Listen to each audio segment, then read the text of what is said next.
Hello guys, मेरा नाम कुरशेष है। तो मैं बात करने वाला हूँ ट्रेंडिंग स्टार खेसारी लाल यादव का भाई, जो गाना है भाई हारमोनिया के नोक पे।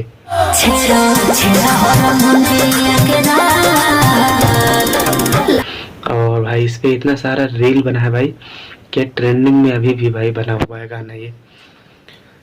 तो हारमोनिया के नोक पे और क्या छोर ही लगा भाई। और कैमरामैन थोड़ा पीछे करिएगा। हाँ, मैडम जी को दिखाने दो भाई, मैडम जी का तो ज़्यादा ज़रूरत है भाई। और पिछवाड़ा ही दिखाना है इनको, और इनके पास कोई काम ही नहीं है भाई पिछवाड़ा दिखा। आप लोग वहाँ से चेकआउट कर लेना भाई। और अभी मैं बात करें भाई अपने चैनल का भाई, तो मेरे चैनल पे कुछ इशू आ गया था, इसकी वजह से वीडियो डेली नहीं अपलोड कर पा रहा हूँ भाई।